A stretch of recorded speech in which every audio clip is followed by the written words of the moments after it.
बोलिए गौ माता की जय। मां। सबसे पहले हम मां पराम्बा भगवती कामधेनु माता के चरणों में वंदन करते हैं। इस राष्ट्र की उस सबसे बड़े तत्व को नमन करते हैं जिसके कारण इस देश के अंदर न जाने कितने इतिहास उस माता ने लिखवाए हैं। उस माता की कृपा से इस राष्ट्र के अंदर न जाने कितने आंदोलन हुए हैं। उस माता की कृपा से इस देश का हर बच्चा आज ऋणी है। जिस देश की स्वाधीनता, इसकी स्वतंत्रता आज तक जिस माँ की ऋणी है, सबसे पहले उस पराम्बा माँ भगवती कामधेनु के चरणों में वंदन है। उसके बाद परम पूज्य गुरुदेव जो आज पूरे भारत के अंदर पे हमें बड़े गर्व होता है ये बात को बताते हुए, जिनके निर्देशन में और जिनके सानिध्य में इस राष्ट्र को एक नई कथा ही नहीं मिली, एक विचार भी मिला। एक कथा जिसको हम गौ माता की कथा के नाम पे सुनते रहे, एक विचार जो देश में गौ माता को राष्ट्र माता का सम्मान दिलाने के लिए दिया गया। और आज सबसे गौरवशाली बात यह है कि यह विचार पूरे भारत का एक विचार बन चुका है साहब। और आज का जो ये दिन है बहुत विशेष है। आप सभी जानते हैं कि आज 26 सितंबर के दिन एक विशेष गोष्ठी रखी गई है और इस गोष्ठी पे बहुत ही विशेष लोगों को बुलाया गया है। ये बात सत्य है, अभी कई साथी आते जाएंगे, कई सहयोगी आते जाएंगे, लेकिन इसमें मुख्य बात यह है कि इस पूरी गोष्ठी को जो रखने का विषय था वो था 7 नवंबर से पूर्व इस विचार पे मंथन करना, जिस विचार के द्वारा पूरे राष्ट्र में इस जागरण को किया जा रहा है। और अभी यहाँ पर जितने भी लोग आप उपस्थित हैं, आप निश्चित ये मान लीजिए कि माँ गौ माता ने या स्वयं ने धर्म ने जिन लोगों के अंदर तत्व दिया होता है, जिन लोगों के अंदर संघर्ष करने का दम रखा होता है, वही लोग हर चीज की परवाह छोड़कर ऐसी गोष्ठियों में प्रकट होते हैं, वहां पर उपस्थित हुआ करते हैं। आप लोग सामान्य लोग नहीं, आप लोगों का बहुत धन्यवाद है पूरे भारतीय गौ क्रांति मंच के जो भी पदाधिकारी यहाँ पर, जितने अभी सीमित संख्या में यहाँ आ पाए हैं, कुछ नहीं भी आ पाए हैं, लेकिन जितने भी आए हैं हम सबका अभिवादन करते हैं, क्योंकि आपके ही कारणों से इस कार्य को बल मिला करता है। मैं बहुत धन्यवाद यहाँ पर देना चाहता हूँ यहीं पर हमारे गौ भक्तों की जो दिल्ली से हमारी जो गोपाल गोरक्षा दल का जितनी भी टीम आई है, जो हमारे नवीन तिवारी जी हैं, उनके साथ राकेश जी, उनके संग जितने लोग आए हैं, इनका अभिवादन करना चाहता हूँ विशेष रूप से। बहुत स्वागत करना चाहता हूँ मैं इस पूरे समूह के अंदर पे जितनी भी हमारी मातृशक्ति यहाँ पर बैठी हुई है।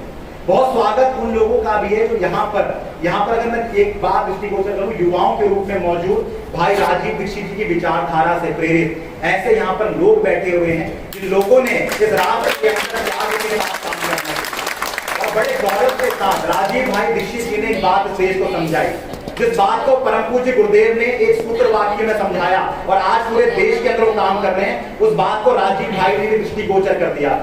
वो बात यही थी जब गुरुदेव ने बात खोली कि पशुओं न गाव। और आपकी जानकारी बताऊं कि राजीव भाई का फोन आया था एक बार गुरुजी और भेंट होने वाली थी गुरुजी, और उन्होंने ये कहा था कि गुरुजी आपने जो ये विषय चुना है ये सबसे जबरदस्त विषय, क्योंकि इस पे आज तक चिंतन नहीं किया गया। सबसे महत्वपूर्ण बात होती है चिंतन करने का। आज तक गाय की जो दृष्टि थी उसको पशु के रूप में देखी गई, और जो तत्व निकल कर आया वो यही था जो राजीव भाई ने भी कहा था कि गाय प्राणी नहीं है, प्राण है, गाय जानवर नहीं है, जान है। इस चीज को समझिए अपने आप। ये चीज इस बात को रेखांकित करती है कि अगर गाय को हमने पशु कह दिया, यही उसकी हत्या के समान है। इसलिए देश में गोरक्षा आंदोलन होते रहे, लेकिन समाधान निकल कर सामने नहीं आया, क्योंकि सनातनियों ने, इस देश के आर्यों ने कभी अपने दायित्वों को इस रूप में स्थापित नहीं किया कि इस भारत राष्ट्र के अंदर आप सेकुलरता के आधार पर अपने राष्ट्र को आगे बढ़ाएंगे, धर्मनिरपेक्षता के नाम पे आगे बढ़ाएंगे, या धर्म के मर्म को समझकर गोमाता को राष्ट्र माता का सम्मान दिला के बढ़ाएंगे। भारतीय गौ क्रांति मंच एक संगठन नहीं है, ये संगठन से बढ़कर है अपने आप, क्योंकि संगठन ने कभी भी ना अपने झंडे को ऊंचा रखने का स्वीकार नहीं किया। इस संगठन ने कभी भी ना किसी के भी दर में जाना से परहेज नहीं किया। इस देश का कितना भी बड़ा कथावाचक, कितने भी बड़े साधु संत, ये जो पीठ है, ये जो व्यास पीठ है परम पूज्य गुरुदेव की, स्वयं गुरुदेव अपने आप में, और ये पूरा भारतीय गौ क्रांति मंच हर संगठन के पास गया, हर के संग मिला है, हमसे बात करी है चिंतन को। और हम विश्वास करते हैं लोगों को संगठित करने। हम ये मानते हैं संगठनों में अहंकार का भाव आ जाता है। हमने ये भी देखा है, परम पूज्य गुरुदेव बताते हैं, गौ माता के इतने सारे संगठन हमने देश के अंदर बता दिए कि सत्ताओं को भी पता है कि हिंदू जो है ना, सनातनी जो है, ये एक नहीं हो सकते, क्योंकि हमने हर व्यक्ति ने अपना अपना दल बना दिया। हर दल ने उसको अपनी प्रतिष्ठा से जोड़ दिया, अपने झंडे से जोड़ दिया। जब अगर एक ही दल इस देश के अंदर होता या एक ही व्यक्ति होते, एक ही विषय होता जो गौ माता से जुड़ा हुआ काम होता, तो आप सोचिए लाखों करोड़ों लोग एक संगठन के ध्वज तले होते, एक कार्य के ध्वज तले होते। जब हमें उन्होंने विखंडित कर दिया, इसीलिए जो सरकारें हैं ना वो ऐसी नीतियां बनाती रहती हैं आमतौर।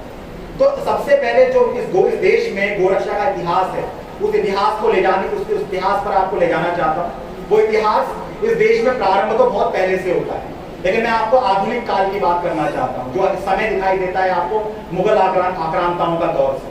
तो अगर मैं आपको बात बोलूँ तो 712 में देश में एक मलेच्छ आया। उस मलेच्छ का नाम मोहम्मद कासिम था। आपको पता है उसने राजा ताहिर को हरा दिया था, ऐसा आप इतिहासों में पढ़ते रहिए। लेकिन क्या आपको पता है जिस मोहम्मद कासिम ने 712 ईस्वी में इस देश में आक्रमण किया, उसने अपनी सत्ता प्राप्ति के तुरंत बाद ही इस देश में गोहत्या का कलंक चालू करवा दिया। उस मोहम्मद कासिम ने आते ही सुनियोजित रूप में हिंदुओं को अपमान करने के लिए पूरे मलेच्छ का वर्ग ये जानता था, आज भी पूरा यूरोप ये बात जानता है। आज भी आपने सुना होगा, चाहे बात तालिबान के अंदर की रही हो, वो ये कहते हैं कि हिंदू जो है वो गाय वाले होते हैं। भारत की पहचान गाय वालों से जानी जाती है। आप एक फिल्म देखेंगे द ताशकंद फाइल, या एक बुक पढ़ेंगे अपने आप में जो एक बहुत डिटेक्टिव में लिखी हुई है, मित्रों की आर्काइव्स, उसमें साफ तौर से जिक्र है उस गाय की पूजा करने वाले प्रधानमंत्री को हमने मार दिया, और उसका नाम था आदरणीय लाल बहादुर शास्त्री। तो ये जो पहचान है पूरी दुनिया के अंदर हमें प्राप्त हो रही है। तो 712 ईस्वी में मोहम्मद कासिम ने आकर सबसे पहले सत्ता प्राप्ति की, सत्ता स्थापित करते ही उसने हिंदू नहीं काटे, उसके बाद उसने पहले गाय कटवानी चालू की। उसने कहा अगर गाय कटेगी तो ये राष्ट्र अपने आप कट जाएगा, और जो हमें सत्ता परिवर्तन या व्यवस्थाओं को बनाना है वो गाय की हत्या और गौवंश के कत्ल के बाद इस देश में संभव हो। और अगर आप उसके बाद की घटनाओं को उठाते हो, मलेच्छ आक्रांताओं की जितनी घटनाओं को आप उठा लो, चाहे आप और कितने भी समय आप लेते चलो आगे पे, हर जगह पर दृष्टिगोचर एक ही घटना होती है। एक घटना बड़ी महत्वपूर्ण निकल कर आती है। अगर आपको बताऊं मैं ये बात आपको समझा रहा हूं ताकि आपके बिंदुओं में बात दृष्टिगोचर होती हो कि गाय के बिना ये राष्ट्र नहीं। अगर आपको कोई ये बोले ना कि स्वदेशी, जैसे यहाँ पे हमारे राजीव भाई ऋषि जी के समर्थक ही मौजूद है, हम ये मानते हैं कि स्वदेशी से व्यवस्था परिवर्तन हो सकता है। हम ये भी मानते हैं कि इस देश के अंदर पे हम अगर गौ आधारित खेती करें इससे व्यवस्था परिवर्तन होगा। हम ये भी सोचते हैं अलग अलग विषयों से होगा, लेकिन अगर आप इन सब विषयों पे बात करेंगे ना तो सब एक चाबियां हैं, एक चाबी है। अगर आप स्वदेशी अपनाते हैं तो एक चाबी से कुछ कार्य आप कर सकते हैं। लेकिन आपको गजब की बात लगी, अगर आपने गौमाता का वर्ण किया ना तो ये अपने आप में मास्टर की है, ये हर चीज की चाबी है। अगर आप गाय से जोड़ते हैं तो स्वदेशी भी परिलक्षित होता है, गाय से जोड़ते हैं तो कृषि भी परिलक्षित होती है, गाय से जोड़ते हैं तो हर कार्य होगा जो देश को व्यवस्था परिवर्तन की ओर बढ़ाता है। और इसी के साथ में जो घटना थी वो ये थी कि फ्रीडम एट मिडनाइट एक किताब है, उस किताब के अंदर पे घटना आती है कि दो व्यक्तियों की बातें कही गई। एक व्यक्ति जो है, उस व्यक्ति के बारे में व्यक्ति बता रहे हैं कि हम दो लोग थे, हम दो लोगों को धर्मांतरण के लिए कहा गया जब दंगे हुए थे भारत के अंदर। उन्होंने कहा हमें धर्मांतरण के लिए कहा गया और हमको बुलाया गया, हमको इनके द्वारा, मलेच्छों के द्वारा एक जगह पर इकट्ठा किया गया, हमें एक मस्जिद के नीचे ले जाया गया और हमें कहा गया धर्म का अपना परिवर्तन तुम्हें करना पड़ेगा। तो पूछा क्या शर्त है उसकी, तो उन्होंने कहा गौमांस खाना पड़ेगा। तो आपको बड़ी गजब की घटना लगेगी इसमें। एक व्यक्ति जो ये बात सुना रहा है वो कह रहा है मैंने तो गौमांस खा लिया अपना परिवार बचाने के लिए, लेकिन वो तो पंडित जी थे ना, वो कैसा ऐसे कर सकते थे शायद। तो उन्होंने एक नीति सोची। उन्होंने क्या नीति सोची, वो वहां से तुरंत निकले और निकल कर क्या बोले, उन्होंने ये बोला कि आज इतना अच्छा दिन में धर्म परिवर्तन करवा रहा हूँ तो क्यों ना मैं अपने माता पिता, अपने बच्चों को, अपनी बीवी को भी साथ लेकर आऊं और साथ में सबका धर्मांतरण कराऊं। वो व्यक्ति बता रहा है ये घटना कि वो व्यक्ति गया घर जरूर और वहां से जहर खा लिया अपने परिवार के साथ, लेकिन लौट के ये चेतना इस देश के अंदर गाय के। आप अगर बात करेंगे देश में कूकाओं का इतिहास रहा है, बहुत भारी इतिहास। अभी हमारे बीच में जयेंद्र जी भी यहाँ पर मौजूद हैं जो नामधारी पंथ से आते हैं अपने आप। कूकाओं का आंदोलन के बीच में इस देश का सबसे बृहद आंदोलन है, कूकाओं का इतिहास है। लेकिन उस आंदोलन को इस देश में इसलिए समाप्त कर दिया गया, उसकी बातें हमें पढ़ाई इसलिए नहीं गई क्योंकि पूरा का पूरा आंदोलन गौ माता का आंदोलन हुआ। इस देश में हमने किसी भी मलेच्छ आक्रांता से लेकर अंग्रेजों का वर्ण कर लिया क्योंकि केवल सत्ता परिवर्तन होता था। जैसे मुगलों का समय था, मुगलों को हराकर जब यहाँ पर अंग्रेज भी आए तो अंग्रेजों की सत्ता को यहाँ के भारतीयों ने स्वीकार कर लिया। इसलिए स्वीकार कर लिया कि वो दर्द सत्ता से नहीं होता। ये तो सोचते हैं, देखे कभी कांग्रेस बैठेगी सत्ता में, कभी भाजपा बैठ जाएगी। आप एक आक्रमणकारी मान लीजिए इस समय जितने भी राजनीतिक दल हैं उनको, तो सीधा सा संदर्भ यही जाता है कि उस समय फिर यही हुआ करता था। लेकिन महत्व की बात ये होती थी कि अगर कोई भी व्यक्ति की सत्ता स्थापित हो रही है तो उसके साथ में वो उनके धार्मिक मान्यताओं पे कैसा प्रहार कर रहा है। तो जब भी यहाँ पर मुश्किलें निकल कर आई तो वो इसी चीज से दृष्टिगोचर हुई कि जब वहां पर की जो स्थिति थी वहां पर गाय पर हस्तक्षेप किया गया तो वहां पर भी दर्द हुआ इस देश के सनातनियों भारतीयों को। और ये घटना हर जगह दिखाई देती है और कुकाओं ने इसके लिए बड़ी लंबी शहादत दी है देश के अंदर, बहुत लंबा बलिदान किया। मलेरकोटला का पूरा इतिहास कुकाओं की दास्तान को बयां करता है। लगभग एक कुका जो लगभग बहुत छोटा था, वो व्यक्ति केवल गाय की रक्षा के लिए वो ऊंचा था तो तोपों के सामने नहीं आ पाता था, तोपें रखी गई थी और उड़ा देते थे कुकाओं को। लेकिन उस बच्चे को जब खड़ा होने की कोशिश करी, तो छोटी हाइट का था या कम कद के थे वो, जब उन्होंने देखा कि तोप के गोले में मैं तो नहीं आ पा रहा हूँ और गाय के लिए कौन आंदोलन नहीं करना चाहेगा, जब बात अपने धर्म की हो तो क्यों नहीं खड़ा होना पड़ेगा। तो उस व्यक्ति ने एक छोटा सा टीला बनाया, तो उन्होंने मिट्टी इकट्ठी करी और स्वयं उसके ऊपर चढ़ गया, आगे से तोप डाली और वो भी शहीद हो गया। इस कुकाओं के इतिहास को छुपाया। आप जानते हैं देश में मंगल पांडे का इतिहास पूरे देश में। अगर आप जो लोग ये कल्पना करते हैं ना, अगर मैं आपसे प्रश्न पूछूं कि देश बड़ा या धर्म बड़ा, तो मुझे ये लगता है इस देश के अंदर पे लगभग 90% से ज्यादा लोग यही बोलेंगे देश बड़ा है। लेकिन देश क्या होता है? देश कुछ नहीं होता। आप एक लाइन खींच दीजिए, आप किसी देश के बीच में दो देश बन जाएंगे, तो देश कुछ नहीं होता। अगर आपसे कोई बोले देश और राष्ट्र में क्या फर्क होता है, अभी लोगों को यही फर्क नहीं मालूम है कि राष्ट्र क्या होता है और देश क्या होता है। और ये बात धर्म को समझना तो बहुत ऊंची बात हो जाती है।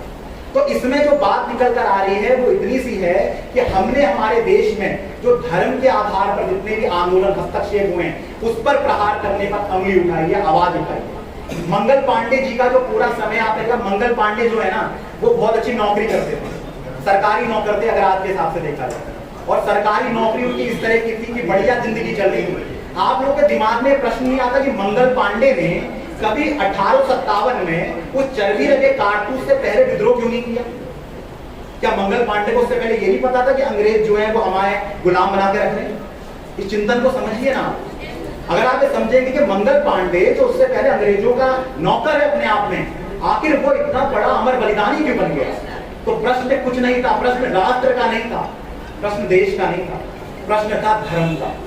जब उसको लगा मेरे धार्मिक मान्यताओं पे प्रहार हो गया, जिस गाय को मैं मां मानता हूं उसका मांस मेरे मुंह पे चला गया, तो उसने कहा कि ऐसा जीवन जीने से अच्छा तो मर जाना श्रेष्ठ है। और मंगल पांडे ने तुरंत खड़ा हुआ, मेजर यूशन को गोली दागी और ऐसी बगावत करी कि उसके बाद जो लहर इस देश के अंदर चली है, आप सच मान लीजिए, आप विचार कर लीजिए, 74 वर्ष इस देश को आजादी प्राप्त करे हो गए, लेकिन आज भी ऋणी है उस मंगल पांडे के, और उससे भी ज्यादा ऋणी है उस भगवती गौ माता के कि देश आजाद हो गया लेकिन आज तक गौ माता आजाद नहीं। तो हम किस देश में हम लोग जी रहे हैं और किस देश की हम लोग बातें कर रहे हैं? आज गुरुदेव ने पूरे देश के अंदर सबसे महत्व की बात है, मैं ये बात इसलिए कहना चाह रहा हूं आपके बीच में, एक आवाज है जो सत्ता की आवाज के साथ आवाज नहीं मिला। ये एक वाणी है जिन्होंने आज देश के अंदर पे अगर बात की जाती होगी गौ माता की तो सबसे पहले आपत्ति दर्ज कराई। आपने सबने जाना वैक्सीन में गाय के रक्त का विषय निकल कर आया, भारतीय गौ क्रांति मंच ने आरटीआई लगाई, विषय निकलकर सामने आया, दृष्टिगोचर हुआ। उसके बाद इस देश की कोई भी आवाज इस बात को दमदार तरीके से बोलने का दम नहीं करता, क्योंकि यहाँ पर बात हो गई थी मंगल पांडे, क्योंकि यहाँ पर स्वीकार करना था मंगल पांडे की संग यही तो घटना घटी। उस समय की वैक्सीन वो कारतूस ही तो था जो उसके मुंह पर डाल दिया गया, उसको पता ही नहीं। और यही कुछ अभी सनातनियों के साथ हुआ। लेकिन हैरान मानिए, परम पूज्य गुरुदेव ने तो पूरे भारत में डंके की चोट से इस बात को कहा कि हम ऐसी वैक्सीन का बहिष्कार करते हैं, और जो गाय का कत्ल करके कैसा काम किया जा रहा है, हम ऐसी सरकारों का भी बहिष्कार करते हैं। इतने बड़े साहस को बोलना, हमने पता है इस चीज के कारण अपनी गौ माता के गोलोक में स्थान बनाने के लिए हमने कैसे कैसे सत्ताओं को धक्के मार रखा, हमने कैसे कैसे नेताओं को उनका आईना दिखा रखा। ये भारतीय गौ क्रांति मंच हो, चाहे हमारे संस्थापक परम पूज्य गुरुदेव हो, कभी भी इस पूरे कार्य में कभी रुके नहीं और अविरल डटे रहे हैं। और इसलिए हमने आज आपको यहाँ जो राष्ट्रीय गोष्ठी में बुलाया है, इसका मंतव्य भी एकदम साफ कि जो यहाँ पर लिखा गया है गौ माता राष्ट्र माता विचार गोष्ठी, तो ये बात इतनी सी है यहाँ पर कि अगर इस देश में जब भी राष्ट्र और धर्म के आधार पर कोई भी समस्या पैदा हुई, हमने धार्मिक रूप में हर आंदोलन, आप कोई भी आंदोलन उठाइए भारत, वो सब आंदोलन केवल गाय के नाम पर हुए और इसी चेतना पे हुए, जो चेतना में आपको मंगल पांडे जी की बताया और कहीं पर भी आप निकल गया।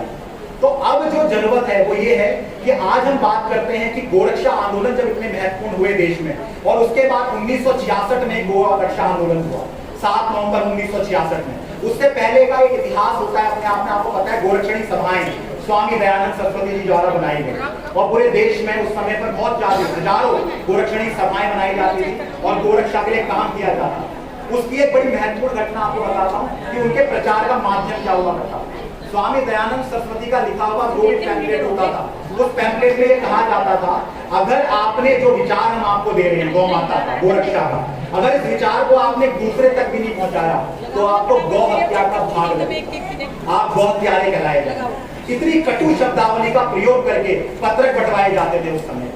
लेकिन आप देखिए आज देश में, हम उसी देश में आज भी खड़े हैं, लेकिन आज देश के अंदर पे अगर गौ माता और पार्टियों में से हमें किसी को चुनना पड़ता है तो मुझे शर्म आती है बात कहते हुए, अधिकतर वर्ग, उसमें आप नहीं आते हैं, ये गौरव का विषय है, लेकिन अधिकतर जो वर्ग है वो सत्ता को चुन लेता है, वो पार्टियों को चुन लेता है। और हमने, गुरुदेव ने जितना भी ये चीज समझी है, तो समाधान ये निकल कर आया कि जब तक पार्टियों के प्रति हमारी भक्ति ज्यादा रहेगी, वो चाहे कोई भी पार्टियां हो, तब तक गौ माता का काम इतने आराम से नहीं होगा। इसलिए बहुत जरूरत है कि हम लोग इस देश में अब इस चेतना को समझें कि अभी देश में वीडियो चेक कर लो, किसी ने नहीं लगाया, फटाफट बता लो। इतना व्यापक आंदोलन किया, उसके बाद इतना व्यापक आंदोलन था कि गो भक्तों पर गोलियां तक चलानी पड़ी। कितने गोभक्त शहीद हुए वहां पर, साधु संत शहीद हुए। आज देखिए लेकिन 7 नवंबर का क्या प्रतिफल निकला कि 7 नवंबर को मात्र एक श्रद्धांजलि सभा की जाती है, लेकिन ये नहीं पूछा जाता कि क्या हमारे साधु संतों की आत्माओं को तृप्ति हुई होगी। ये श्राद्ध का समय चल रहा है, आज वो साधु संत थे, भले उन्होंने अपना पिंड सब कर लिया हो पहले, भले वो अपने आप का संन्यास परंपरा में होंगे, लेकिन मुक्ति क्या उनको मिल पाई होगी जिस कार्य के लिए उन्होंने 7 नवंबर का दिन चुना। तो आज तक हम इस चीज का वर्णन करें, इस चीज को समझें, रेखांकित करें कि आने वाला जो 7 नवंबर है वो कितना विशेष हो सकता है और कितना विशेष उसको होना भी चाहिए, और इसके लिए हमें किस ताकत से जुड़ना पड़ेगा। और गोरक्षा आंदोलन में जो भूमिकाएं बनती चली गई उसके बाद वो आने वाले जो समय था, लगभग समझ लीजिए 1966 के बाद इस देश में हर आवाज खामोश हो गई। किसी व्यक्ति ने साहस इसलिए नहीं किया क्योंकि 1966 में उस समय पर इंदिरा गांधी की सरकार थी, और इंदिरा गांधी के समय पर उस समय उतना ज्यादा कहा जाता था जितना इस समय नरेंद्र मोदी जी के बारे में नहीं कहा जाता। उस समय पे ये माना जाता था कि इंदिरा गांधी के बारे में कि इंदिरा इज इंडिया, और ये बात माना जाता था आयरन लेडी है, कुछ भी करा सकते हैं, और उसमें इतनी दम थी कि उसने पाकिस्तान तोड़ के दिखा दिया अपने आप। तो सोच लीजिए ताकत तो बड़ी जबरदस्त रही होगी। तो उस समय पर जब इंदिरा गांधी की जब सरकार थी, उस समय जो अन्य दल थे उन्होंने ये देखा कि अगर इंदिरा गांधी की सत्ता को भी इस देश के सच्चे साधु संत चुनौती दे सकते हैं, और वो उस सत्ता का भी विरोध कर रहे हैं जो उस समय पर जब भारतीय जनता पार्टी का, जो भी पार्टी है, सब वजूद तक नहीं था, उस पार्टी के जब ना होने पर भी जबरदस्त रूप से इंदिरा गांधी की सत्ता को साधु संतों ने चुनौती दे दी, तो उनको एक डर सताने लगा और इसलिए उन्होंने उस आवाज को हमेशा के लिए खामोश रखा। और जो गोलियां चली, उस गोलियों की जो धनक की थी जबरदस्त थी कि आप लगा लीजिए 1966 के बाद आप दिन गिनते रहिए, भारत के अंदर एक भी गोरक्षा आंदोलन नहीं। लेकिन फिर कहते हैं ना कि इतिहास स्वयं को दोहराता है, समय करवट तो लेता ही है ना। इस देश में राजीव भाई की बात कहते थे, मुझे याद आ रहा है कि भारत जो है ना कभी भी वीर विहीन नहीं हुआ, ये कभी भी हमें समय पर ना ऐसे ऐसे व्यक्तियों को खड़ा कर देती है जो कुछ महान काम करने के लिए निकलते हैं। और उसी गौरव का कार्य, जो बात परम पूज्य धर्म सम्राट करपात्री जी महाराज ने सोची थी, उस आवाज को बुलंदी से आगे रखने के लिए लगभग 2008 में, उससे पहले 2005 में उत्तराखंड के एक स्थान है चोपड़धार, उस चोपड़धार में एक यज्ञ किया गया। इसकी महात्म्य बताने की आपको आवश्यकता है, मैं ये बिंदु इसलिए बोल रहा हूँ कि आखिर हम लोग क्यों इस विचार के साथ पहुंचे। तो विचार गौ माता राष्ट्र माता, ये विचार कहां से प्रकट हुआ? तो जब लक्षचंडी यज्ञ हुआ, 6 माह तक यज्ञ चला, याज्ञिकों ने 6 माह तक 108 याज्ञिकों ने आहुति डाली गाय के घी की, अनर्वत चलता रहा बिना रुके हुए। और उस यज्ञ का परिणाम एक ही प्रश्न था परम पूज्य गुरुदेव का उस यज्ञ में मां कामधेनु गौ माता से कि गाय कौन सा तत्व है, आखिर ये कौन सा तत्व है, इसको हमें जानना है। और चूंकि वो हिमालय की भूमि है, गंगोत्री की भूमि है, इसलिए वहां पर देवत्व प्रकट होता है। आप कभी जाइए उत्तराखंड के कड़ों में, अगर आपको बोलना भी नहीं आता होगा ना, आपके अंदर से अगर आपके अंदर सात्विक ऊर्जा होगी, कोई ऋषि आपके मुंह से बोल जाए। ये देवत्व है उत्तराखंड की धरती। यूं ही नहीं उत्तराखंड को देवभूमि कहा जाता, यूं ही नहीं है कि पूरी दुनिया वहां आया करती है, कुछ देवत्व की बात वहां पर प्रकट होती है। वहां की धरती अपने आप में बोला करती है, वहां का कंकर जिस राष्ट्र में शंकर की उपाधि को अलंकृत करता, सोचिए कितनी बड़ी चेतना वहां रहती होगी। तो उस देवत्व के जो भाव प्रकट हुआ वो यही बात निकल के सूत्र वाक्य, वो वाक्य था जो गुरुदेव को मिला कि पशुओं न गाओ, अर्थात गाय बस पशु नहीं हो सकती, आप कोई रिश्ता, और उसकी हत्या का, उसकी दुर्गति का कारण भी यही है कि आज उसको पशु की दृष्टि से देखना चालू है। अंग्रेजों के समय पर जो गाय थी हमारे देश में, उससे पूर्व माता के स्थान से सम्मानित। आपने बचपन में निबंध पढ़ा होगा कि हम हिंदी में निबंध लिखते थे तो गाय हमारी माता थी, लेकिन आप देखिए कौन सी शिक्षा पद्धति थी, केवल शिक्षा पद्धति नहीं थी, ये एक धार्मिक षड्यंत्र था, राष्ट्र को खत्म करने का षड्यंत्र था। इस देश की जो ऊर्जा शक्ति थी वो अंग्रेजों को पता लगी चुकी थी, वो इस देश में गौ और गंगा है, तो उन्होंने सबसे पहले इनके नाश का कारण ढूंढा, और उस नाश के कारण उन्होंने सबसे पहले इसको चुना, वो भी स्वयं गौ माता। तो उनको ये समझ में आ गया कि अगर हम गाय को खत्म कर देंगे और गौ को समाप्त कर देंगे, और सबसे महत्व की बात, इसको पशु के रूप में स्थापित कर देंगे, तो इस देश का जो मानस है वो मानस ही खत्म हो जाएगा, और इस देश में हर बात को भौतिकी से जोड़ा जाएगा। तो उस घटना के बाद में इस देश में आपने अंग्रेजी में जब बात लिखी, निबंध लिखा, तो वही गाय हमारी माता को अंग्रेजी में जो हम कहना चाहता था काउ इज द मदर, वो cow is the pet animal हो गया। ये एक छोटा सा शब्द नहीं था, ये पूरे भारत के विचार को, गाय को खत्म करने का सूचक था, उसके देवत्व को खत्म करना।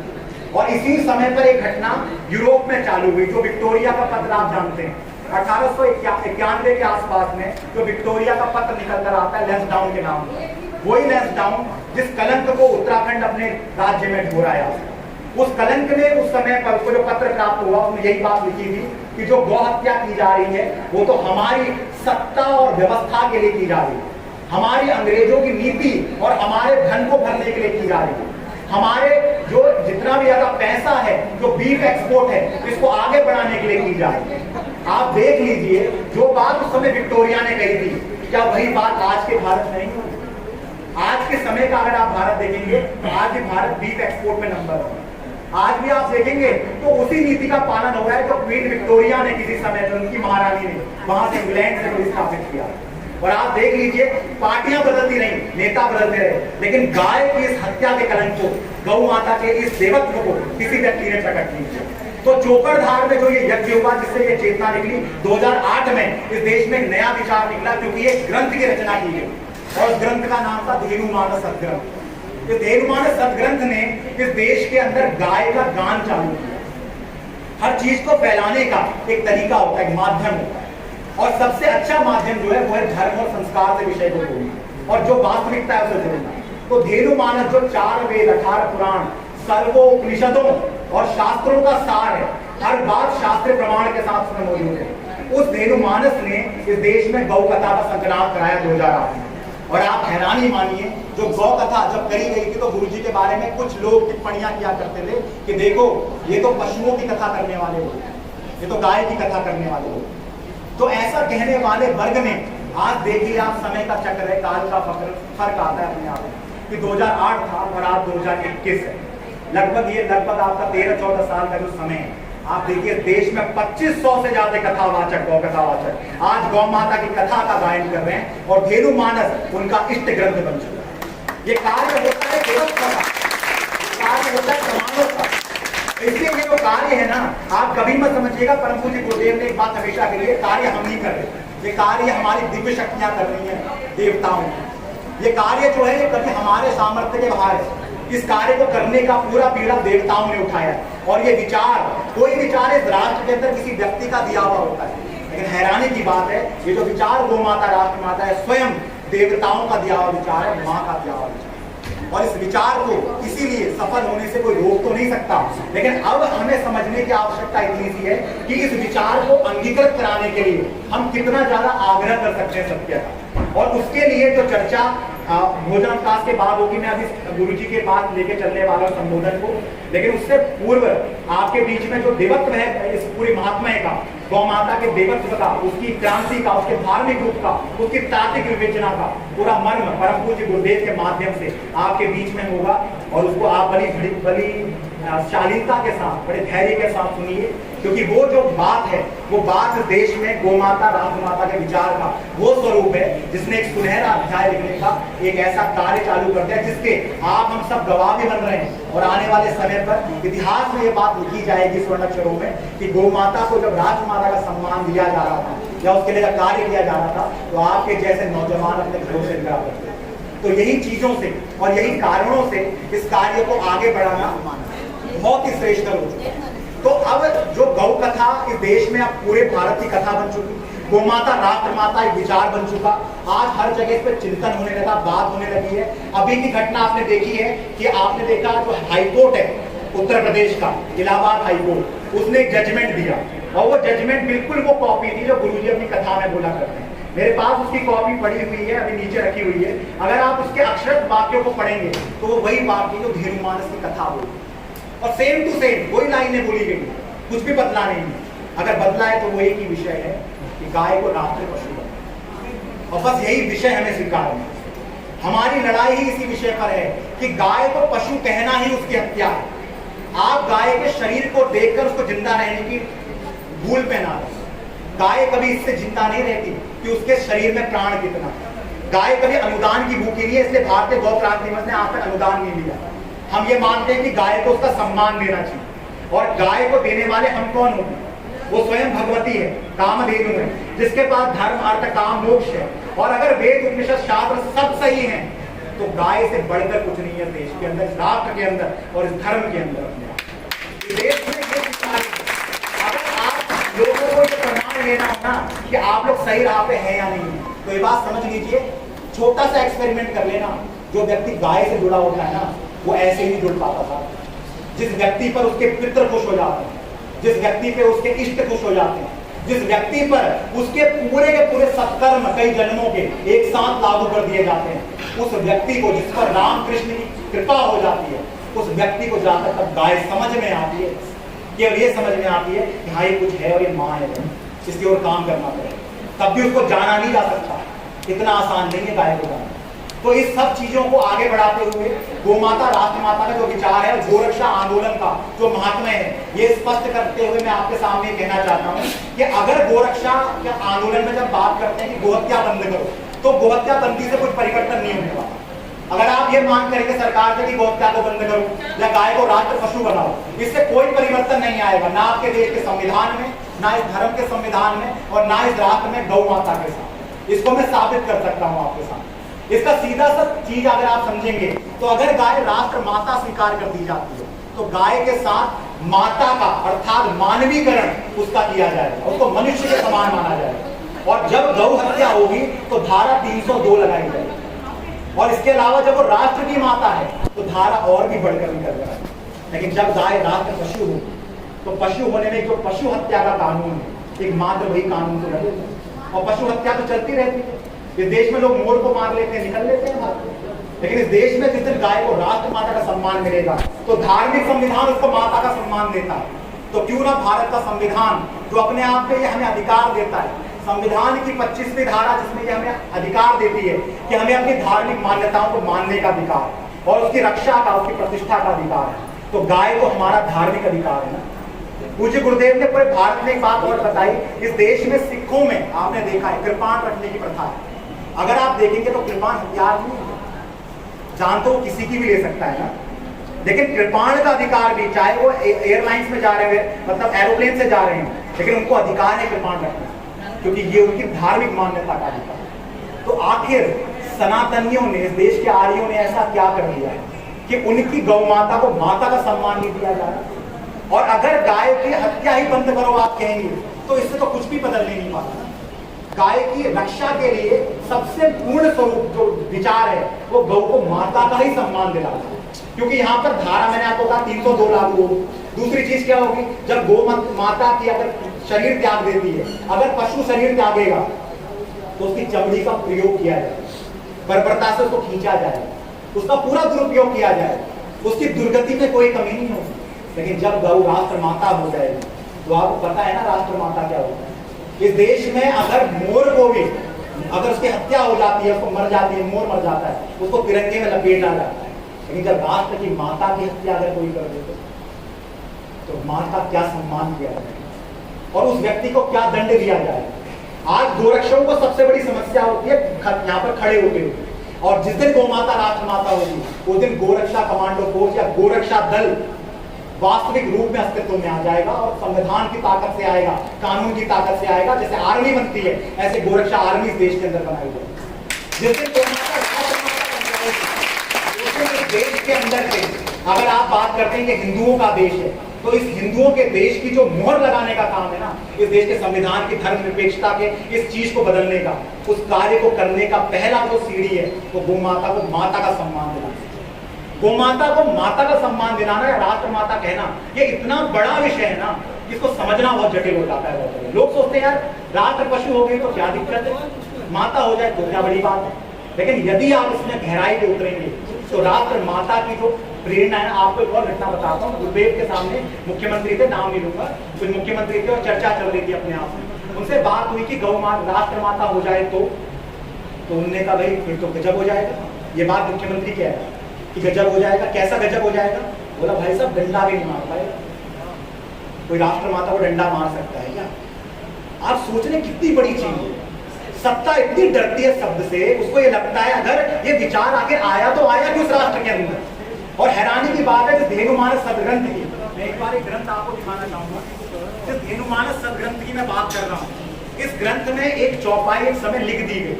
जैसे कहते ना ध्यान नहीं रहता, लेकिन जब लिखा जाता है तो सब लिख दिया जाता है। और उस चौपाई में वो चौपाई थी कि धन्य भारती तवई कहाई, राष्ट्र माता पद सोह। ये चौपाई हमें नहीं पता था कि देवताओं ने वो काम हमसे बाद में करवाना है। और ये कार्य नहीं, आदेश था हमारे लिए कि धन्य भारत धरा तब धन्य मानी जाएगी जब इस देश में माता का सम्मान, राष्ट्र माता का सम्मान, गौ माता। तो ये मांग भारतीय गौ क्रांति मंच की नहीं है, ये मांग केवल इस देश के गौ भक्तों की नहीं है, ये मांग स्वयं गोलोक से भगवान कृष्ण ने भेजी है। ये मांग स्वयं स्वर्ग से निकल कर आई है। इसलिए इस मांग को पूरी होने से कोई माइक का लाभ नहीं है, काम तो होकर ही रहना है। लेकिन अब महत्वपूर्ण विषय ये है कि इस कार्य के लिए हम लोग अपना सच्चा पुरुषार्थ कितना दे सकते हैं। अगर आपके पास दो रास्ते हैं, एक रास्ता आपको दलदल की ओर ले जाता है, अर्थात ये दल है और वो दल है, ये पार्टी है वो पार्टी है।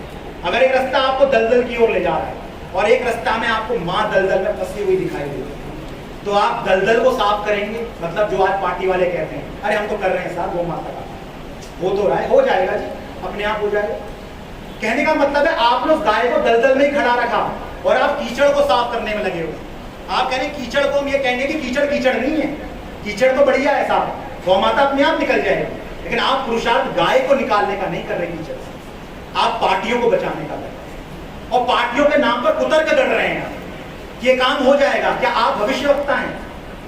अगर इस देश की किसी पार्टी को आपने वोट दिया और वो पार्टी गोमाता को राष्ट्रमाता का सम्मान नहीं दिलाएगी तो आप जवाबदेह होंगे नारायण के सामने या वो पार्टी हो। और अगर आपकी मेरी मृत्यु हो जाए तो वैतरणी तराना हो या मोक्ष दिलाना हो, कोई नेता वहां पर खड़ा होगा कि गाय की पूंछ पकड़ेंगे। इस चेतना को समझना बहुत जरूरी है। इस देश के लोगों को धर्म शून्य कर दिया गया है। अगर आप धर्म की वास्तविकता जान जाएंगे ना, जिसका मर्म गोमाता राष्ट्रमाता है, मैं कह रहा हूं जीवन में इससे बड़ा आंदोलन कोई नहीं मानेंगे। और इस देश के अंदर इससे बड़ा आंदोलन भी कोई नहीं है। ये आंदोलन भारत का आंदोलन है, भारत का, स्वयं भारत का आंदोलन। ये वो आंदोलन है जिसके लिए अर्जुन ने अपना गांडीव उठाया। ये आंदोलन वो है जिसके लिए कभी भगवान राम ने व्यवस्था परिवर्तन किया था, लंका में जाकर सीता माता की प्रतिष्ठा के लिए, जिसको परम पूज्य गुरुदेव की गौ कथा ने पूरे भारत को बताया कि माला जप के केवल माला जप के मां नहीं मिलती। मतलब माला जप के आपको भगवान नहीं मिलेगा, आपको माँ को घर में लाना पड़ेगा, क्योंकि माला आपसे कह रही है माँ को घर में ला। कितनी सरलता से लोगों के अंतःकरण में इस बात को डाला। ये गौ माता का आध्यात्म था अपने आप, जो लोगों के अंतर में प्रविष्ट होता।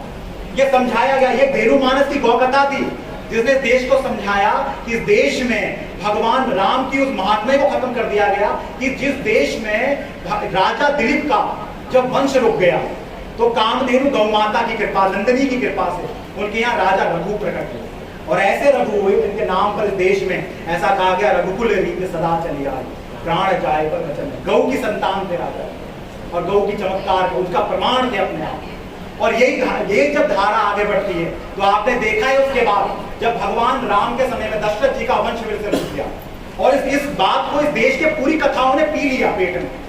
इस देश में हमें ऐसी कथाएं सुनाई गई जो हमें निर्वीर बना रही थी। हमें यह समझा रही थी कि तुम्हारे भगवान बस नाचने के लिए रखे, इस देश की कथाएं ऐसी कर दी गई थी, स्वांग लगता था, नाटक लगा करता था। हमें कहा जाता था आंख बंद करो भगवान दिखेगा, और आंखें बंद करवा दी इस देश की सनातन में। हमें ये बोला गया कि आप बस राधा राधा नाम जपो, लेकिन आप ये नहीं है कि कुछ काम करो।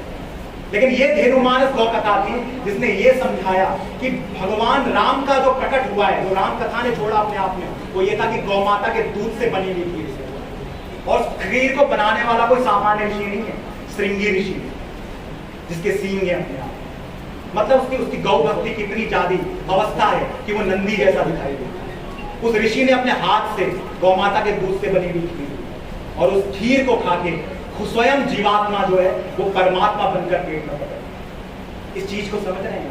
पूरी कथा का सार है अपना। और वही भगवान राम ने फिर सीता मां, और ये धेनुमानस कथा वो कथा है जिसने देश में बताया कि प्रतिमा बड़ी है कि मां बड़ी। इस व्यासपीठ ने पूरी देश की व्यासपीठों को हिला के रख दिया था। मुझे बोलना नहीं चाहिए, लेकिन इस देश में एक बहुत बड़े धड़ों ने इस कथा को रोकने का भी प्रयास किया। चैनलों में कथा ना आए इसका भी बहुत प्रयास किया गया। कारण इतना सा था कि ये कहा गया कि राम राम जब के राम नहीं मिलता साहब, राम का काम करना पड़ेगा, और कृष्ण कृष्ण जब के कृष्ण नहीं मिलेगा, कृष्ण का काम करना पड़ेगा। अब समस्या ये हुई, जो लोग केवल राम राम जपाया करते थे उन लोगों को ये बात कैसे निकल जाएंगे। और जब गुरुदेव से बात बोली गई तो गुरुदेव ने इसका प्रमाण तक दिया कि राम राम जब के राम नहीं मिलता। और गौ कथा ने, धेनुमानस गौ कथा वो कथा है जहां पर विभीषण ने जब प्रश्न किया कि मैं अगर इतना बड़ा राम भक्त हूं हनुमान जी, जैसा आप कह रहे हैं कि मेरी दीवारें भी राम राम बोल रही हैं, तो आखिर ऐसा क्या हो गया कि भगवान राम मुझे नहीं मिलते। तब बात ये बोली थी हनुमान जी ने कि विभीषण बुरा तो नहीं मानेगा, सच सच बोल दो। तो तब जो बात हनुमान जी ने बोली वो बात आप और हम सबके लिए बात, वो बात विभीषण से नहीं कही थी हनुमान जी ने। और वो बात आज गुरु जी हमसे जो बातें कह रहे हैं वो बात कभी हनुमान जी ने विभीषण को बोली थी कि विभीषण एक ही चीज तूने नहीं किया, तूने राम राम तो इतना बोला है कि तेरी दीवारों की जो वाइब्रेशंस हैं, जो उसकी ऊर्जाएं हैं, ध्वनि है, वो इतनी जबरदस्त है कि पूरी लंका में इसका आभा मंडल व्याप्त है। लेकिन तूने बस नहीं किया तो वह राम का काम नहीं किया। और वो क्या है बोला, वो है सीता की प्रतिष्ठा। और सीता अपने आप में सामान्य नहीं है, अपने आप को पता है धरती से उत्पन्न है, गौ है अपने आप में साक्षात। परम पूज्य गुरुदेव की गौ कथा में सब कुछ विद्यमान है। और ये गौ कथा है जिसने देश में ऐसी क्रांतिकारी विचारधारा को सबके अंदर डाल दिया। और भगवान राम के जीवन के उस प्रसंग को भी उल्लेखित किया कि इस देश में प्रतिमा का सम्मान पहले किया जाएगा कि माँ का सम्मान किया जाएगा। इस सनातनियों का पाखंड देखिए कि हमने प्रतिमा को तो मंदिर के अंदर पूजित बना दिया, लेकिन असली माँ खत्ते पे मुंह मार रही, असली माँ कत्ल की जा रही। पत्थर के नंदी को पूज पूज के हमने उसके कान को रगड़ दिया, लेकिन हमने ये नहीं देखा कि असली नंदी को पे तेजाब डालने वाला, असली नंदी पे लाठी मारने वाला, दुकान के आगे आ जाए तो पानी फेंकने वाला। और जब बात आ जाए गौ माता की, तो उस गौ माता के माता कहने पर उसको जो शर्म आ रही है अपने जीवन में, इस चेतना को प्रकट करने वाला। इस चीज को समझाकर परम पूज्य गुरुदेव ने ये बात दृष्टिगोचर करके राष्ट्र के अंदर दी कि प्रतिमा का सम्मान कीजिए, लेकिन पहली बात यह है असली माँ का सम्मान कीजिए। और जब माँ और प्रतिमा से किसी को चुना जाएगा तो निश्चित रूप में माँ को चुना जाना चाहिए। ये आप बताइए, तो देश के अंदर ऐसी गौरवता कही जाती है, क्या उस देश का सनातनी कभी निर्वीर हो सकता है? क्या उस देश का कभी युवा पथभ्रष्ट हो सकता है? जिस देश की में आज लोगों की कथाओं में युवा ने जाना बंद कर दिया, लोग कथाओं में जाने से परहेज करने लग गए। लेकिन आपको हैरानी होगी कि जब लोगों ने इस गौ कथा को सुना तो युवाओं के अंदर वो जोश आ गया। यार पूरे भारत के युवा एक साथ कहते हैं, एक देश एक संकल्प, गौ माता राष्ट्र माता मरते रहे। कथा वो होती है जो क्रांति करा दे, कथा वो नहीं होती है जो आपको कथा पंडाल में सुना। और पूज्य गुरुदेव की गौ कथा ने इस राष्ट्र को ऐसा उठाया है कि अब शायद काम को पूरा करके हमें सुना है। तो बस आप सभी से यही कहना है कि ये जो पूरा समय है हमारा भारतीय गौ क्रांति मंच का, आज जो राष्ट्रीय गोष्ठी विचार गोष्ठी है ये, और कार्यकर्ताओं का सम्मेलन है अपने आप में, इसी के साथ में गौ भक्तों को यहाँ बुलाया गया है। तो आप सभी इस पूरे विचार को लेकर पूरे राष्ट्र में जाएं। 7 नवंबर में क्या चर्चा होगी उसको पूर्ण रूप से हम इस भोजन अवकाश के बाद रखेंगे, क्योंकि कुछ बातें जो विचार वाली होती हैं वो बातें कई बार लोग बाद में भूल जाते हैं अगर हम उस समय को दूसरा विषय लेकर आए।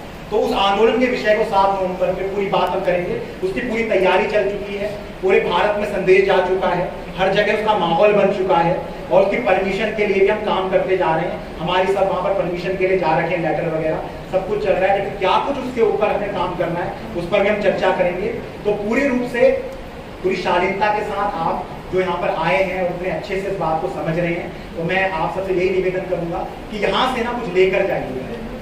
हमारा जो ये पूरा कार्यक्रम कराने का ना एक ही कार्य, हमें कुछ भी नहीं चाहिए, पता है, एक भी पैसा नहीं चाहिए किसी से, एक भी। हमने आज तक इस सप्ताह से अनुदान मिल गया, आप सोचिए 337 से ज्यादा गोधाम है देश के अंदर जो भारतीय गौ क्रांति मंच ने स्थापित किया। और ऐसा नहीं स्थापित किया कि अपने मालिक, ऐसा किया कि लोगों को स्वावलंबी बनाकर छोड़े।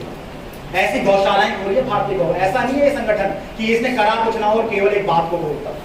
इस संगठन ने लगभग 5 लाख से ज्यादा गौ माताएं लोगों के घरों में प्रत्यक्ष बंटवाई है गौकथा के। इससे बड़ा समाधान क्या हो सकता है? गाय क्या गौशालाओं में खुशी है? गाय कभी गौशाला में कितनी खुश हो जाएगी? वो तो एक उतरी सी व्यवस्था है जितनी एक वृद्धाश्रम में माँ की है। और गौशाला तो देखा जाए तो सबसे बुरी दुर्गति गौशाला में गाय। कोई गाय गौशाला में सुखी नहीं है अगर आप ईमानदारी से देखेंगे। गौशाला एक तात्कालिक व्यवस्था है। अगर एकदम से कहीं महामारी बढ़ जाए तो कुछ व्यवस्थाएं तो करनी पड़ेंगी ना, उस व्यवस्थाओं के लिए गौशालाएं बनाएंगे। लेकिन कभी भी गौशालाएं समाधान नहीं होती। उससे बड़ा समाधान होती है गाय लोगों के घरों तक जानी चाहिए, उनके खूंटे में जानी चाहिए। लेकिन लोगों के खूंटे में भी जब गाय भारतीय गौ क्रांति मंच ने पहुंचाया, तब एक समस्या और खड़ी कि लोगों के घरों में तो गाय पहुंच गई, हमें लगा कि दिलों में नहीं पहुंच पाई। ये घरों में इसलिए लेकर आए कि यार गाय दूध ज्यादा देगी। और जिन लोगों ने दूध से गाय को जोड़ दिया, सोचो उन्होंने तो अपनी माँ का सौदा कर दिया। क्या बच्चे थे तो अपनी माँ के बख्श से दूध इसलिए पिया करते थे कि मेरी माँ का दूध बड़ा कीमती या बड़ा अनमोल। लेकिन हमने गाय के दूध का आकलन कर दिया। जिस देश में दूध बेचा पूत बेचा की बात की गई हो, जिस देश में जल को बेचने को हमें हमारे देश में मना किया गया हो, वहां पर हमने ऐसी बातें करी तो करी थी। और हमने उसका आर्थिक दृष्टिकोण क्यों लिया गाय का? प्रश्न ये है। हमारी पूरी राय ये है कि गाय से केवल आर्थिक दृष्टिकोण नहीं सोचा जाना चाहिए। गाय के पास सबसे पहले अगर कुछ है तो वह है धर्म, उसके बाद अर्थ, उसके बाद काम और उसके बाद मोक्ष। और हम परम पूज्य गुरुदेव ने हम कार्यकर्ताओं को एक बात समझा दी। उन्होंने ये समझा दिया है कि अर्थ और जो काम है ना, ये भाग्य के भी कारण होता है। आपने देखा है ना, कोई लोग बहुत मेहनत करते हैं पुरुषार्थ, लेकिन कुछ चीज कसर रह जाती है, कहते हैं किस्मत साफ नहीं, बहुत मेहनत करते हैं लेकिन कुछ मिल नहीं पाता। लेकिन जो धन और इसका विषय, जो सांसारिकता का विषय है, कामनाओं का विषय है, ये प्रारब्ध के हाथ भी होता है। लेकिन जिसके लिए पुरुषार्थ करना चाहिए वो विषय है धर्म का पुरुषार्थ। धर्म का पुरुषार्थ व्यक्ति इस लोक से उस लोक को लेकर जाता है। और जो ऐसा पुरुषार्थ होता है जिसके लिए हम लगे हैं पैसा अर्जन में केवल कामनाओं की पूर्ति के लिए, वो यही का ही धरा रहेगा। केवल धर्म और मोक्ष की गति सनातनियों के साथ ऊपर जाती है। और जब हमारी बात गुरुदेव के कहने पे समझ में आ गई, तो ये बात हम इस देश के जितने नौजवानों ने समझी, इस देश में जितने हमारे भारतीय गौ क्रांति मंच के समस्त कार्यकर्ताओं ने समझी है। आप ये मान लीजिए, ये पांडवों जितने 5 तो दिखाई देते हैं, अर्थात इस हॉल में भी अल्प है ना लोग, आपको लगता होगा सामान्य लोग हैं, लेकिन 5 पांडवों ने 100 कौरवों को हरा दिया। क्योंकि पांडवों के पास साधना का धन था, उनके पास गाय वाला था, तो उन्होंने उसकी ताकत लड़ाई करी। और कौरवों के पास संसाधन बहुत, और आज सत्ताओं के पास संसाधन तो बहुत है। हमारे संसाधन इतने नहीं है हम सत्ताओं को चुनौती दे सकते, लेकिन हमारे पास आज भी साधना का दम है और आज हमारे पास आज भी गाय वाला है। और जब हमारे पास कोई भी गाय वाला तो हमें डरने की आवश्यकता है। और अगर गाय के सम्मान के लिए अगर आप जितना भी बड़ा चैलेंज इस देश में लेना चाहते हैं, गौ माता राष्ट्र माता के लिए, वहां पर परम पूज्य गुरुदेव आपको सबसे पहली कतार पे खड़े दिखाई देंगे। अगर इस देश के अंदर कोई गोली गौ माता राष्ट्र माता के विचार पे लगनी चाह रही है, उस गोली को लेने में सबसे पहले भारतीय गौ क्रांति मंच के साथ इस पूरे जितना यहाँ मंडल है हमारा जितना उपस्थित, ये सब के सब लोग वहां पे खड़े दिखाई देंगे। ये चेतना है हमारी, ये विचार है। और कैरियर से लेकर सब कुछ छोड़ने वाले युवाओं की एक फौज खड़ी हो रही है धीमे धीमे देश, जो धर्म को जान रहे हैं, समझ रहे हैं इस विषय, और हम उन सबके आभारी भी। तो इसी चीज को हमें पूरे राष्ट्र में लेकर जाना है। इस विचार गौ माता राष्ट्र माता को अमर कर दीजिए। अगर 7 नवंबर का जो दिन है, जितने ऋषियों की आत्मा आज तक भटक रही है, जो देवताओं ने आदेश दिए, इस काम को कर दीजिए। इससे बड़ा काम इस राष्ट्र के अंदर हम सौभाग्यशाली हैं कि हमारे जीवन काल में ये अवसर हमें मिल रहा है। हमारे पिछले समय पर जो पीढ़ी रही, शायद उनके दिमाग में भी ये विचार नहीं निकल रहा है। कि गाय का जो समाधान है वो तो माता के विचार से होता है। और इससे बड़ा, जैसे कहते हैं ना, अगर आप गाय की हत्या बंद कराते हैं तो ये कोई अस्त्र हो सकता है, लेकिन अगर आप गोमाता को राष्ट्र माता का सम्मान दिलाते हैं तो ये ब्रह्मास्त्र होता है। और ब्रह्मास्त्र की कोई बात नहीं। इसलिए ये विचार इतना अलौकिक है कि इस देश में सब विचारों को खत्म कर दिया इसने। कोई कहते थे राष्ट्र पशु बनाओ, पहले भी चलता था, एकदम से लोगों ने, हमने बोला भैया गाय को क्या बनाओ, वो कहते राष्ट्र पशु। किसको बनाओ, कहते गाय माता को बनाओ। तो हमने कहा भैया माता क्यों कह रहा है, स्वयं समाप्त हो गया। कहता जी गलती हो, राष्ट्र माता। ये विचार इतना प्रभावशाली है कि लोगों ने गोहत्या बंद करो भी कहा ना, लेकिन मर्म समझने के लिए, दिवत्व समझने के लिए यही पड़ा। तो इस विचार में बहुत ताकत है और ये विचार हमारी पूजा है अपने आप। गोमाता राष्ट्र माता के लिए जीवन बलिदान की ओर बढ़ना चाहिए। इस देश में आपके जीवन का एक संकल्प होना चाहिए, जो यहाँ पर लिखा गया है आगे इस पोडियम के आगे, कि एक देश हो और एक ही संकल्प हो, वो है गोमाता राष्ट्र माता। और इस देश में जो एक देश और एक विकल्प का हमने माध्यम चुना है, व्यवस्था परिवर्तन। वो व्यवस्था परिवर्तन की कुंजी मास्टर की गोमाता राष्ट्र माता, मतलब गौ माता के चरणों से वो स्थिति निकलकर सामने आती है जब आप व्यवस्था परिवर्तन कर पाए। अगर गाय ही छोड़ दिया आपने और कुछ भी करने लग गए, कुछ भी कर लीजिए साहब, इस देश को कुछ भी मिले। तो और आप एक बात और बताते हुए अंत में जा रहा हूं कि आप ये मत समझना हम किसी को निमंत्रण नहीं देते। इस देश का कोई संगठन नहीं है और इस देश का कोई कदम। आपको लगता होगा कि कई बार हम आंदोलन करते हैं यार, और लोग आते क्यों नहीं है इस आंदोलन में, आपको ऐसा लग सकता है, लेकिन आप कभी हमारे पास आइए, हम हर की हकीकत बता सकते हैं। इस देश का कोई कथावाचक नहीं है, बता रहा हूं, कोई भी ऐसा बड़ा साधु संत नहीं है जिसकी प्रतिष्ठा बहुत बड़ी है, जिसके पास इस विचार को लेकर नहीं गया, जिसको आमंत्रित नहीं किया। लेकिन आप सोचिए ना, कुछ समस्या है, कुछ समस्या तो है ना ऐसी कि वो इस मंच में आने से भी डरते हैं, जब गाय की बात कहने से भी डराते हैं, और वो मंच में इस विचार के लिए खड़े नहीं हो पाते, आंदोलन नहीं कर पाते। इसीलिए शायद इस देश में कालनेमी का प्रसंग भी हमें दिया है कि हनुमान जी जैसा जो भगत होते हैं ना, वो उसको उनको भी कालनेमी फंसा देता है। कई बार हम सोचते हैं हम तो बड़े अच्छे भगत हैं, हम थोड़ा फंस जाएंगे ऐसे कोई भी गुरुओं के चक्कर में या कोई भी गलत कथावाचकों के साथ। लेकिन आपको पता ही नहीं चलेगा जब हनुमान जी जैसा परम भक्त, जो ब्रह्मचर्य की उत्कृष्ट परिभाषा को परिलक्षित करते हैं, जो अपने आप में इतने बड़े राम भक्त कहलाया जाता है, जो अपने आप में धर्म के स्वरूप है, ब्रह्मचारी है, जब उनके संग ऐसा धोखा हो गया, कालनेमी ने कर दिया, तो उनको बचाने के लिए तो कोई मगर आ गया था ना, किसी मगर ने उनको तो समझा दिया कि भैया ये कालनेमी है, समझ लो, तो समझ लो हम वो मगर ही हैं आपके सामने। हम आपको समझा रहे हैं कि आज भी कालनेमियों से बच लीजिए। जितना इस देश का पतन इस सत्ता ने किया है, इस सत्ता के संग समझौता करके ऐसे कालनेमियों ने भी किया। ये इस देश की भोली भांति सनातनी प्रजा को दूसरी दिशा में हाँकते रहते। इस देश में गौकथा शुरू करी गई ये समझाने के लिए कि गाय का काम करो, लेकिन इस देश में कई कथावाचक ऐसे खड़े हो चुके हैं जो गाय की कथा कह रहे हैं, लेकिन अनुदान दो, पैसा दो। इस देश में धेनु मानस इसलिए नहीं आया था पैसा मांगने के। इस देश के अंदर गौकथा इसलिए नहीं आई थी कि वो देश में कथा से अपना व्यवसाय चलाने की बात करती है, या इस देश में गौशालाओं के नाम पर केवल पैसा जेब भरने की बात करती है। इस देश में गौकथा गुरुदेव ने केवल इसलिए लाई, और वो इसी रूप में आई कि गौकथा आपको क्रांति करना सिखाती है, और असली क्रांतिकारियों को पैदा करने का जो मादा है वो केवल गौकथा है। क्योंकि राम कथा का व्यवसाय कर दिया राष्ट्र ने, कृष्ण कथा का व्यवसाय कर दिया लोगों ने, लेकिन हम गौ कथा का व्यवसाय नहीं होने देंगे। और जब जब कोई व्यक्ति गौ कथा के नाम से इस विचार के संग व्यवसाय को जोड़ेगा, वहां पर ये गौ कथा और ये व्यासपीठ खड़ी हो जाएगी और पूर्ण रूप से इसी विचार के संग उसको जोड़ेगी। वो विचार है गोमाता राष्ट्र माता।